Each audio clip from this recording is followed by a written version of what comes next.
sanadkii 1979 waxaa soo yaray war lama filaan ah oo ruxay dhammaan caalamka islaamka.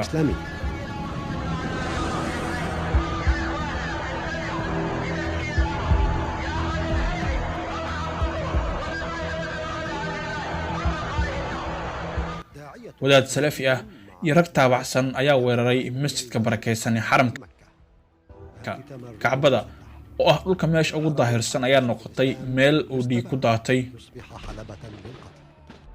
kowdii bishii Muharram sanadii 1400 hijri oo waafaqsan 24 November 1979 waa salaadii subax.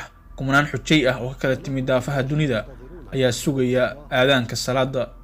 dadka waxaa ka mid ah wadaad 40 jir ah laguna magacaabo Juhayman al-Utaybi iyo ku dhawaad 200 oo qof oo taabacsan.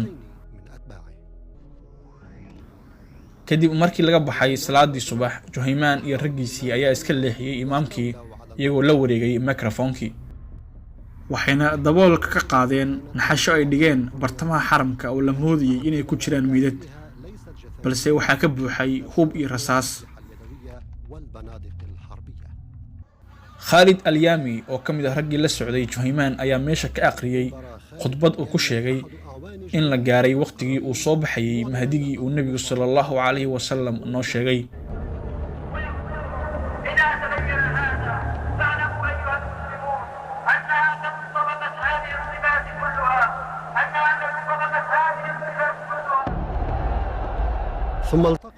intaa kadib Juhayman ayaa ka soo dhaxgalay isagoo dadka ku amriyay inay fariistaan.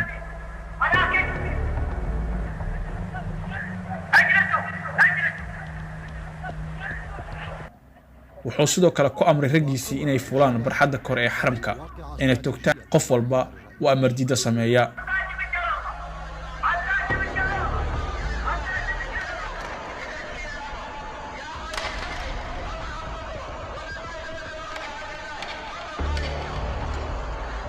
raggii hubaysnaa ayaa isku qaybiyay goobo markii hore loo sii qorsheeyay. markii uu hubsaday Juhayman in raggii hubaysnaa ay tageen goobihii loogu talagalay oo ay si buuxda ula wareegeen gacan ku haynta xaramka, ayuu microphone-kii u soo celiyay Khalid al-Yami.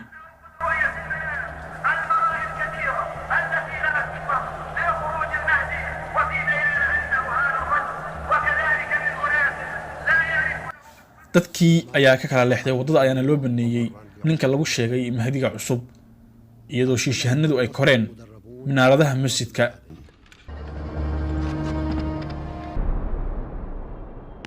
wax ka yar daqiiqado ayay Juhayman iyo raggii uu watay kula wareegeen xaramka. الهجري الخامس عشر تمكن جهيمان وأتباعه من السيطرة الكاملة على الحرم.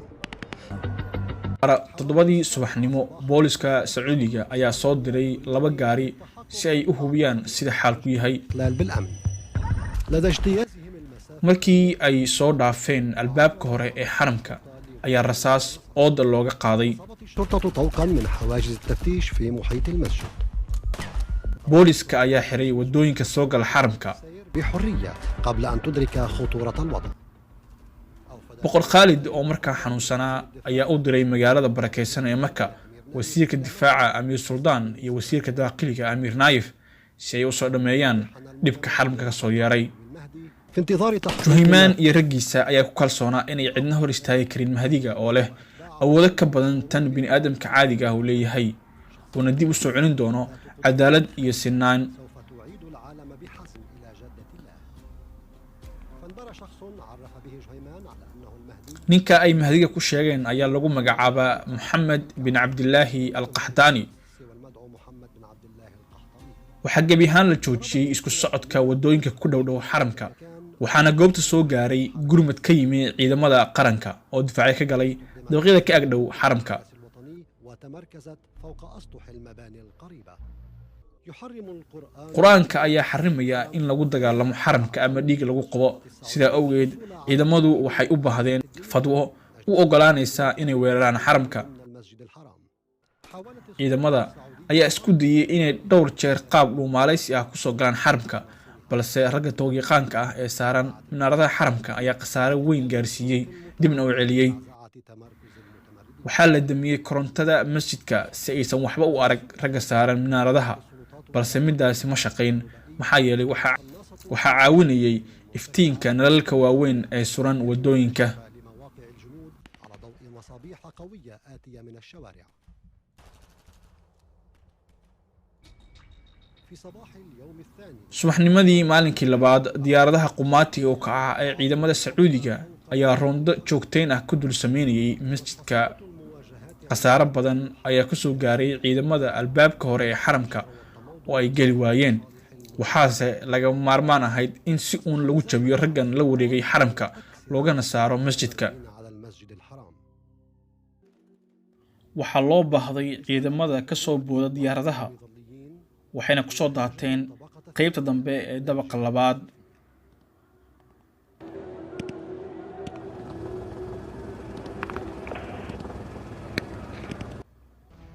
balse khasaaro weyn ayaa soo gaaray ciidamada iyadoo loo baahday diyaaradaha gurmadka degdega ah si loogu gurmado dhaawaca. Juhaymaan wuxuu ku sugnaa jiidda hore ee dagaalka isagoo horkacayay dagaalyahanada. Juhaymaan iyo raggiisa ayaa sameeyey hal adeeg iyagoo isku ururiyey qaybta hoose ee masjidka, halkaas oo ay ka dhigteen saldhig. كقاعدة لهم.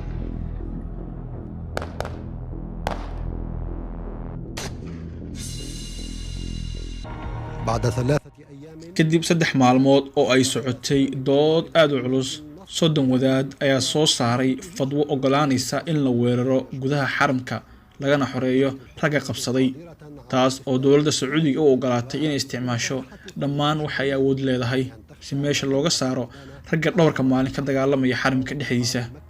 العمليات وتحولت المآذن أهدافا لنيران ciidamada ayaa bartilmaameed ka dhigtay minaaradaha masjidka iyagoo ku garaacay hubka culus si looga saaro ragga shiishahanada ah ee halkaa difaaca kaga jiray, في خطوط المتمردين. iyadoo gudaha la soo geliyey 2,000 oo askari oo wata baabuurta gaashaaman. weerarka ayaa laga bilaabay 3 jiho oo kala ah albaabka xiga dhanka Safa, midka xiga dhanka Marwa, iyo albaabka laga galo qaybta sare. أما الثالث فعند الممر العلوي بحدود duhurnimadii maalintii shanaad waxaa u suura gashay ciidamada inay la wareegaan jidka u dhexeeya Safa iyo Marwa. وبعد تنفيذ kadib markii ay ciidamadu guteen waajibkoodii ayay dib u gurteen. أشعل المتمردون النيران Juhaymaan iyo raggiisa ayaa gubay sijaayadaha masjidka iyo taayiro si ay u sameeyaan qiiq ay isku qariyaan, iyagoo qaarkood wejiga marsaday dhuxul si ay isugu ekeysiyaan tiirarka oo ay ugu dhuntaan. السعوديين حال ولوجهم خارج الدخان. بعد أكثر من أسبوع kadib in ka badan isbuuc uu socday dagaalka oo ay dad badani ku dhinteen kuna dhaawacmeen, ciidamada weli uma suuragelin inay qabsadaan qeybaha hoose ee xaramka. boqorka ayaa la xiriiray madaxweynaha Faransiiska Giscard d'Estaing isagoo u soo diray ciidamada jugta culus, gaar ahaan guutada JEJN ee ciidamada Faransiiska. يخبرنا أن القوات السعودية كانت في حالة غير منظمة بصورة واضحة ولم يكونوا يعرفون ما يجب.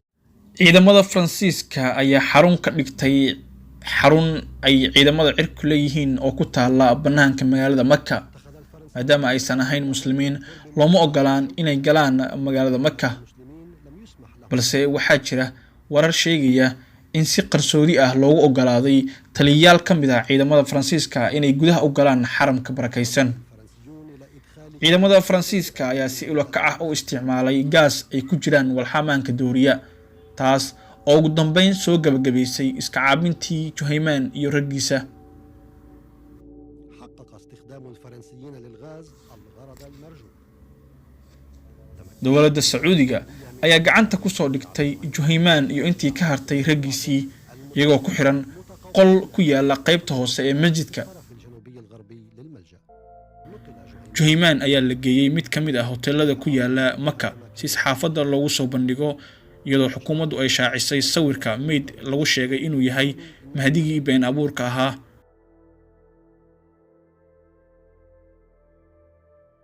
لم يلحق بالكعبة أي kacbada wax dhib ah ma soo gaarin, balse masjidka ayaa waxaa soo gaaray burbur weyn oo dib dhiskiisu qaatay dhowr bilood. بلغ العدد الرسمي للقتلى 270. dhimashada guud ayaa gaartay 270 qof. ciidamada Sacuudiga ayaa waxaa ka soo gaaray khasaaro weyn oo isugu jira dhimasho iyo dhaawac. 127 ka mid ah ciidamada Sacuudiga ayaa weerarka ku naf waayay halka 450 kalena ay ku dhaawacmeen. waxaa la sheegay in 26 xujay ay ku dhinteen weerarka, balse baaritaan uu dhawaan baahiyay telefishinka Al Jazeera ayaa lagu sheegay in xujayda halkaasi ku dhimatay ay ka badan yihiin 5,000 oo ka kala timid daafaha dunida. kadib bil markii uu dhacay weerarku, xukuumadda ayaa meel fagaaraha ku toogatay 63 nin oo ku jiro Juhaymaan.